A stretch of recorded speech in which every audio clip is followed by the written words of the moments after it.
Okay, welcome back. So hopefully you realized if you're in the superheat region, things are pretty easy. So temperature and pressure are in fact independent in the superheat region. So sure, if we have T and P, we can define any other piece of information we need for the thermodynamic properties. Now, within the saturation region, this might have given you a little bit of scratch in your head to think about it. If you have pressure and internal energy, can you fully define the state of the system? The answer is yes.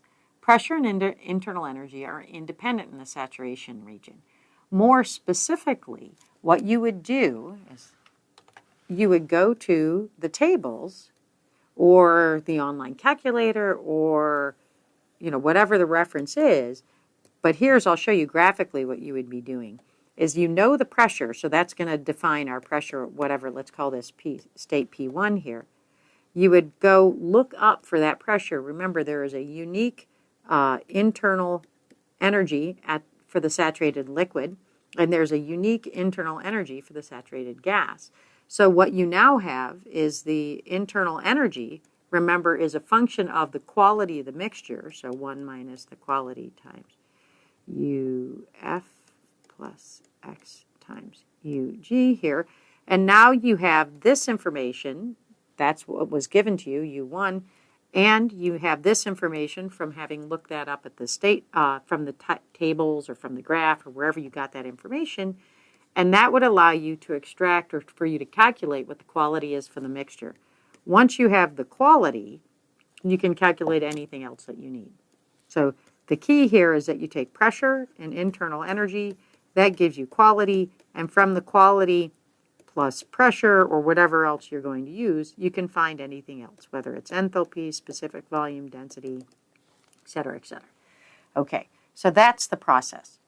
So hopefully we're getting a feel for how these state relations work, how we can determine information from tables.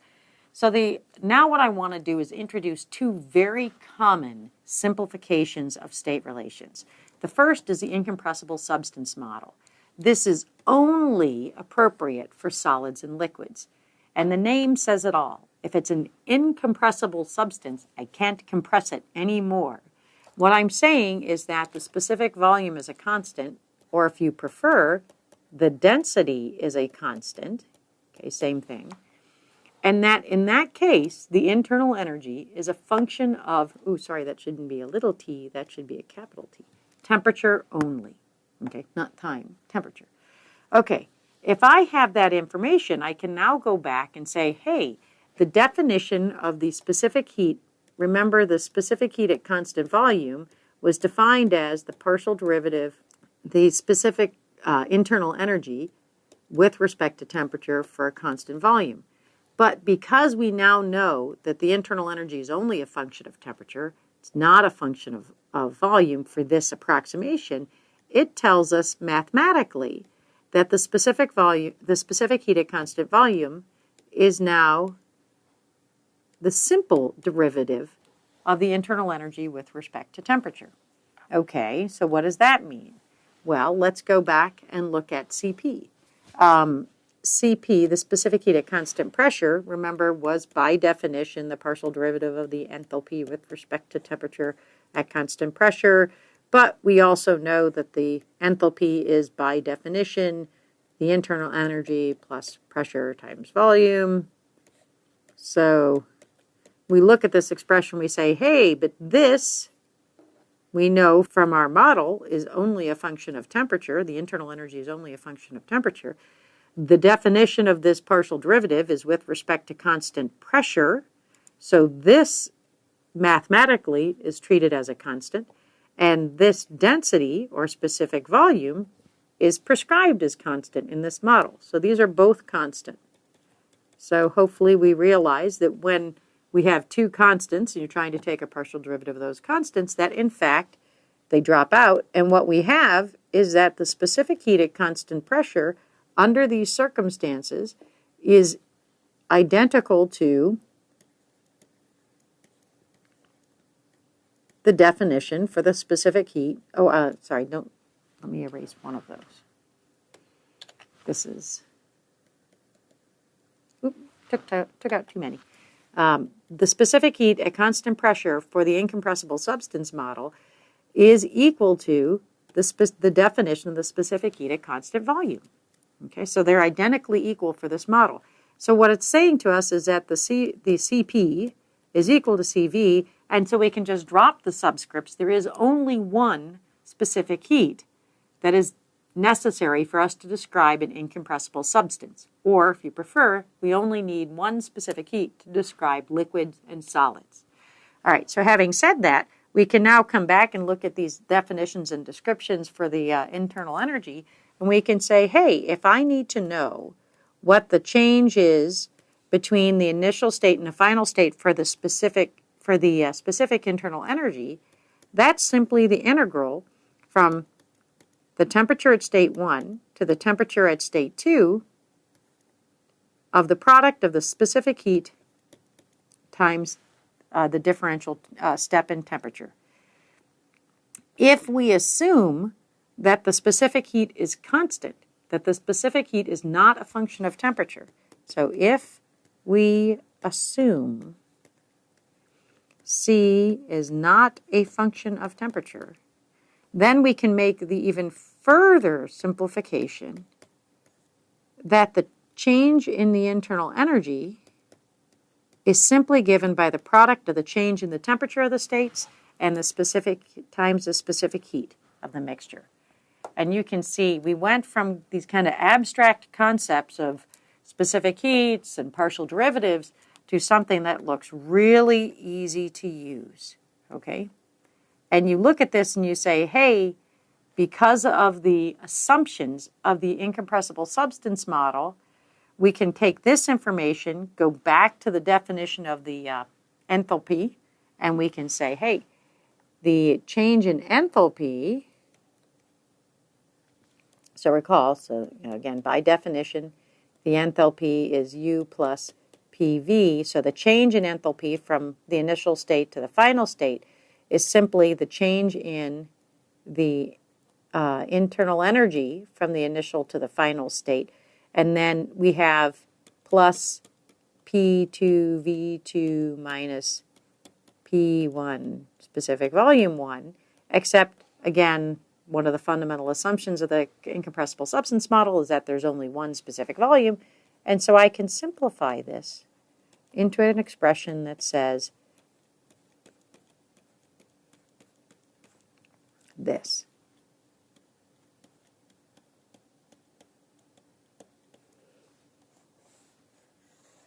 Okay, so what we can see is that the change in the enthalpy is simply given by the change in the internal energy, which is simply given by the change in the temperature, and then we subtract off this piece of the contribution from the pressure and the density. And sometimes this portion will be really small and it won't matter. So all we care about is this portion. And what that's really telling us is that the change in the enthalpy and the change in the internal energy are the same. Okay, so these are pretty powerful approximations, but we need to remember this caveat. It is for liquids and solids only. One of the most common mistakes I will see is the inappropriate application of a model. So you say, oh, I'm going to apply this in the superheat region. No, you can't use that approximation in the superheat region, only for liquids and solids. The other common mistake that I'll see is people will you'll assume an incompressible substance, and then at some point you'll go back and say, oh, I'm going to treat the system as having a variable density. So you mix the fundamental assumptions of the model with the actual output. So in other words, you try not to make these mistakes, but don't forget that if you're going to consider the system incompressible, you have to assume the density is constant, the specific volume is constant, and the internal energy is a function of temperature only. Okay? So that gives you an introduction to a very common approximation for kind of the left side of our phase diagrams. Now let's look at the superheat region, or the right side of our phase diagrams. And what we have now is an approximation that's called the ideal gas model. And I'm sure you have seen the ideal gas equation before. It's usually introduced in typical physics and chemistry classes. So hopefully this is a little bit of a review for you. If it's not, no worries, and we'll go through this from the very basic steps. So just like the incompressible substance model had two assumptions, that the system had a constant density and the internal energy was a function of temperature only, so does a gas model, the ideal gas model. The ideal gas model says this expression has to be true, which is the pressure times the specific volume has to be equal to this product of the gas constant, that's what R is, times temperature. So we're going to introduce the gas constant. Okay. And more specifically, this is the specific gas constant. So you likely have been introduced to the universal gas constant. So the universal gas constant is denoted in thermodynamics as having the over bar above the R. And it's the specific gas constant is the universal gas constant divided by the molecular weight of the fluid. Okay, so this R bar is the universal gas constant. And it has a variety of different numbers based on what unit system that you're using. And so we'll get a chance to see those in later examples. But the universal gas constant, its name means everything. It's universal. It's the same number everywhere. The specific gas constant, its name means everything. It's very specific to the fluid you're using. So if you're using air, it's a different number than the gas constant for water, than the gas constant for nitrogen, than the gas constant for ammonia. So again, one of the most common mistakes that people make with the ideal gas model is there's probably 100 different ways for you to write this expression. I'll give you a few examples here in a moment. Make sure you're consistent in each one. So here we have pressure times specific volume. Well, I could also write that in terms of density. Okay, I can write this expression in terms of molar units. So this over bar tells me that it's the universal gas constant. It also means that that unit is on a per mole basis. So the over bar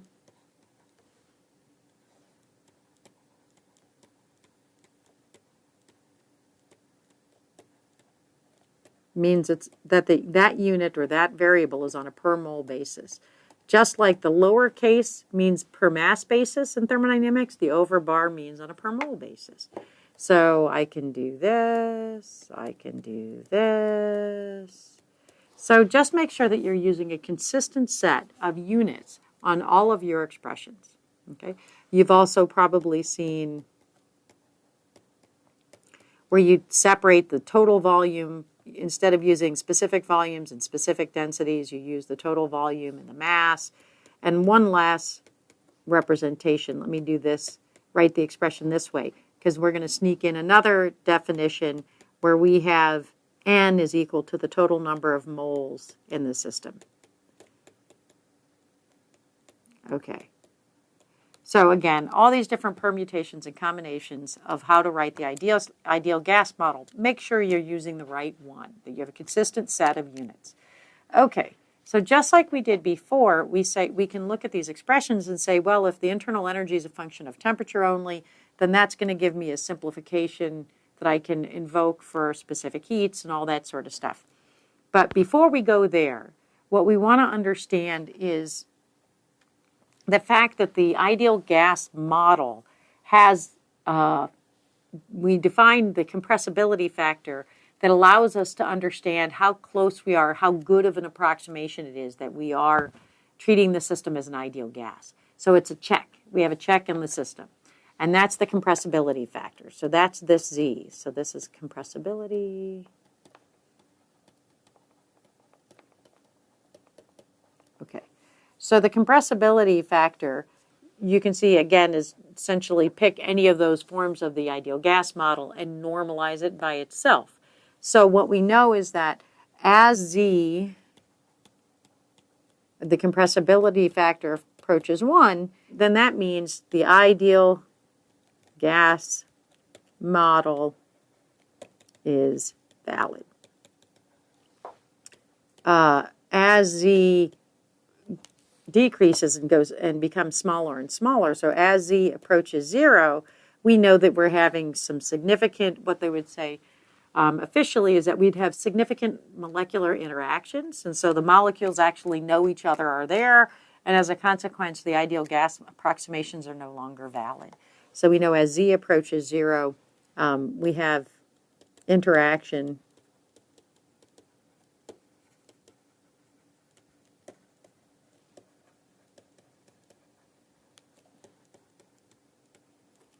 in our ideal gas model.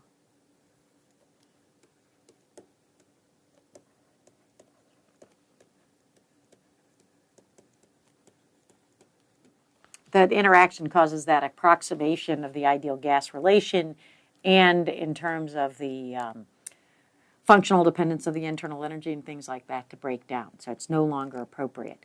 There are some advanced thermodynamic methods that you can use the compressibility factor to correct your approximations, and we're not going to cover those in this class. But what we should recognize is there are times when the ideal gas model is not valid, and the compressibility factor tells us when those times occur. Now, having said that, I want you to think about, by intuition, we know the ideal gas model is typically valid in the superheat region. So I want you to visualize that pressure volume diagram, and I want you, or temperature volume, whichever one works for you, and I want you to tell me what pressure and temperature conditions, would you expect the ideal gas law to fail? So I'm talking like high, low, middle, things like that. So when would you expect the ideal gas model to not be appropriate? And we'll start with that next time.